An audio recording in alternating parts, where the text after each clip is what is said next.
Jadi konsepnya memang banyak yang mengadopsi dari orang-orang yang memang sudah penganut pagan.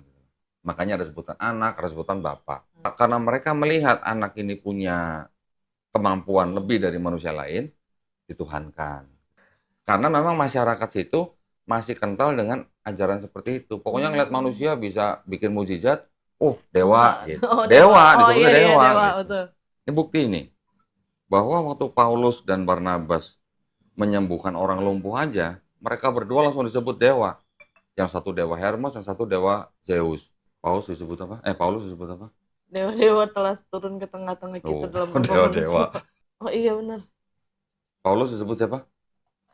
Paulus disebut ini.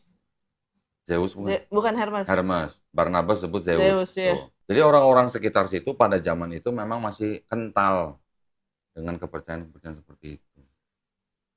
Makanya Yesus dianggap sebagai Tuhan atau dewa karena dia mampu membuat mukjizat. Kata Donditan, Yesus dianggap Tuhan atau dewa karena dia mampu melakukan mujizat. Jadi Nah, begini dulu. Dondi tadi ngomongin ayat mana sih? Nih, kita tunjukin. Kisah Rasul 14 ayat 11 dan ayat 12 ya. Ketika orang banyak melihat apa? Jadi ini Paulus dan Barnabas ada di Listra, sebuah kota namanya Listra. Jadi ketika orang banyak melihat bahwa apa yang diperbuat oleh Paulus yang menyembuhkan orang lumpuh, lalu kemudian mereka, orang-orang Listra itu bilang, dewa-dewa telah turun ke tengah kita dalam rupa manusia. Jadi Barnabas dianggap Zeus dan Paulus disebut Hermes. Ini adalah ayat yang tadi Dondi kutip. Tapi saya mau ngomong dulu tentang logikanya Donditan yang tadi saya bilang menarik untuk saya bahas karena saya suka nih kalau udah iris habis yang kayak beginian ya.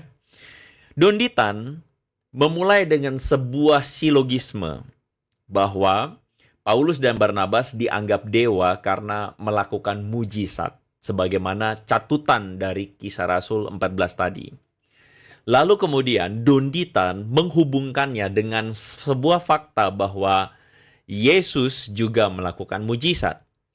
Maka Donditan mengambil kesimpulan bahwa Yesus diangkat jadi Tuhan karena Barnabas dan Paulus juga dianggap dewa. Anda bisa lihat nggak bahwa logika argumen Donditan cacatnya minta ampun. Kenapa saya bilang cacat?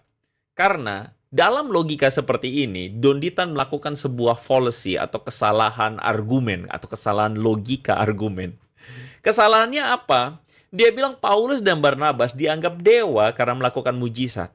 Sama halnya Yesus juga dong dianggap Tuhan, begitu loh. Masalahnya adalah keilahian Yesus itu tidak ditentukan dari single factor, Kodondi. Bahwa Yesus melakukan mujizat. Karena Yesus melakukan mujizat, maka dia dianggap jadi Tuhan. Ini kesalahan berpikir Donditan yang fatal sekali. Di sini Dondi melakukan yang namanya fallacy of single cause atau causal reductionism. Jadi maksudnya dia mereduksi kausa-kausa yang ada dan dia menjadikannya cuma satu faktor. Atau mungkin kita gampangnya ngomongnya oversimplifikasi. Faktor-faktor penyebab terhadap sebuah fenomena. Jadi tadinya faktornya banyak, tapi dia bikin cuma jadi satu doang. Oh, Yesus dijadikan Tuhan kenapa? Karena Yesus bikin mujizat. Buktinya, Paulus dan Barnabas juga dijadikan Tuhan. Orang-orang kayak begini adalah orang-orang yang kemudian cuma melihat secara sempit satu kejadian. Seperti ini, om-om botak di depan nih. Ini kalau bisa om-om ini pakai topi Ducati juga ya. Om-om botak ini bilang begini, aha, inilah bukti bahwa telur itu bukan dari ayam. Kenapa? Karena ada ayam menetas dari telur. Jadi ada orang yang kemudian mengatakan bahwa telur itu bukan dari ayam. Kenapa? Karena ada ayam menetas dari telur. Itu adalah orang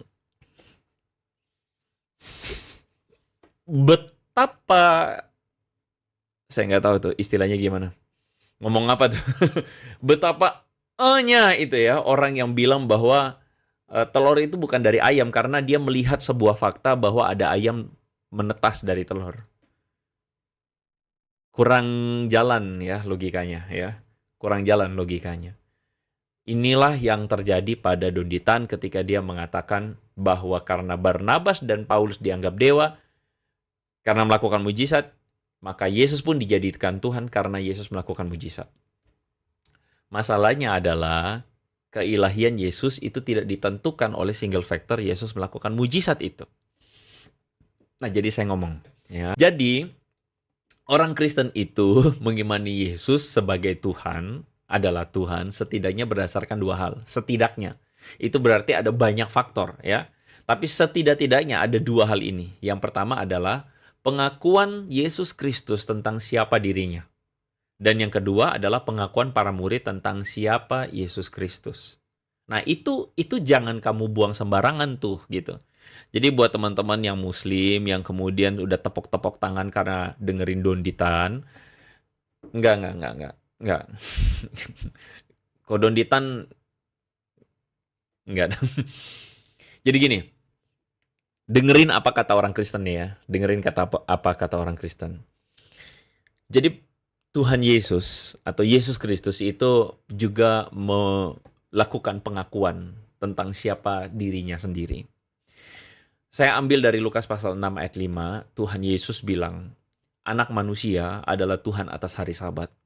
Anda baca konteksnya, Yesus lagi mengatakan dirinya atau menyebut dirinya sebagai anak manusia yang adalah Tuhan atas hari Sabat. Saya tahu bahwa setelah ngomong kayak begini ada teman-teman yang lompat pagar, yang otaknya nggak nyampe lalu bilang, oh itu kan Yesus ngomong diri anak manusia.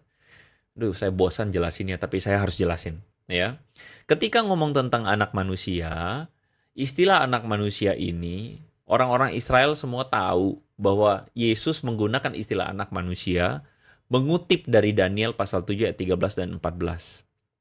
Di mana waktu itu Daniel mengalami penglihatan, dan di situ dia melihat ada seorang seperti anak manusia yang datang kepada yang lanjut usianya, yaitu Tuhan, Bapa, lalu kemudian diberikan kepadanya kemuliaan dan kekuasaan sebagai Raja, dan orang dari segala bangsa dan bahasa mengabdi kepada anak manusia itu. Oke, anak manusia ini disembah oleh semua bangsa dan bahasa. Kalau anak manusia ini cuma manusia biasa, dia tidak akan disembah. Oke? Karena ketika manusia disembah itu penghujatan. Jadi anak manusia ini dipahami dalam nubuatan ini sebagai pribadi yang ilahi. Apalagi dikatakan kekuasaannya kekal dan kerajaannya tidak akan musnah. Bagaimana mungkin ada manusia biasa yang kuasanya kekal dan kerajaannya tidak akan musnah? Jadi figur anak manusia ini Tuhan Yesus pakai untuk menyebut dirinya sendiri. Oke, itu yang pertama. Lalu yang kedua, dia bilang apa? Dia bilang, dia adalah Tuhan atas hari Sabat. Konteks dari kejadian ketika Yesus ngomong ini adalah, waktu itu datanglah ahli Taurat dan orang Farisi itu bikin perkara sama Tuhan Yesus. Mereka bilang begini, kenapa kamu berbuat sesuatu yang tidak diperbolehkan pada hari Sabat?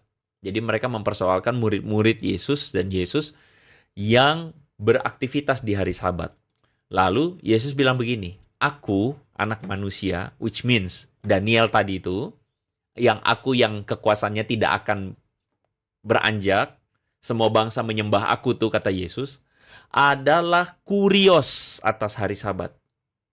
Tuhan atas hari Sabat. Kata kurios dipakai. Nah ini buat para muslim yang selalu bilang, itu kan bukan Tuhan, itu Tuhan. Ya itulah manusia-manusia literal yang cuman ngertinya literal itu susah emang. Kata Tuhan dan Tuhan itu dipakai secara bergantian. Karena makna Tuhan itu, sekali lagi, tidak jadi Tuhan biasa. Ya, Yesus itu bukan nabi biasa atau Tuhan biasa. Karena Tuhan biasa tidak mungkin mengatakan bahwa aku ini yang dinubuatkan oleh Daniel sebagai raja yang kekal. Dia terkutuk kalau dia mengatakan dia itu, kalau dia bukan Tuhan lalu dia menyebut dirinya Tuhan, dia terkutuk. Yesus mengklaim dan mengatakan dia adalah Tuhan atas hari Sabat. Dengan kata lain dia mau bilang, aku melebihi hukum Sabatmu. Ini kalau sekali lagi, kalau cuma nabi, dia sedang menghujat Tuhan. Dia sedang menghujat Allah. Tapi Yesus mengatakan, aku nih melebihi hukum Sabat, dan dengan kata lain dia bilang, aku ini Tuhan. Ini adalah klaim pengakuan Yesus tentang siapa dirinya. Ini cuma satu dari sekian banyak. Saya cuma ngomong satu. Dan klaim dia itu membuat orang-orang Yahudi marah. Misalnya dalam Yohanes 10 ayat 33, orang-orang Yahudi bilang, bukan karena pekerjaan baik yang bikin kami mau lempar kamu, tapi karena engkau menghujat Allah dan karena engkau sekalipun cuma manusia biasa, engkau menyamakan dirimu dengan Allah. Dengan kata lain, orang Farisi hari itu tidak terima dan mereka menganggap Yesus adalah manusia biasa. Sama seperti saudara-saudara kita yang Muslim yang hari ini menganggap Yesus cuma manusia biasa.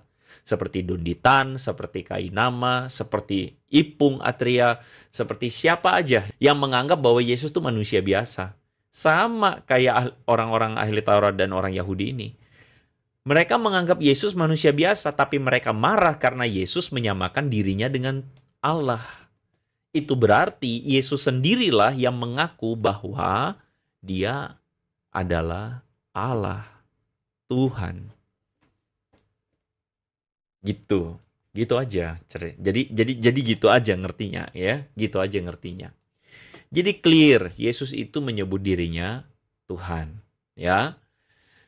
Jadi bukan karena Yesus itu bikin mujizat lalu diangkat jadi Tuhan. Bukan, Donditan. Itu artinya kesimpulan kamu ngawur.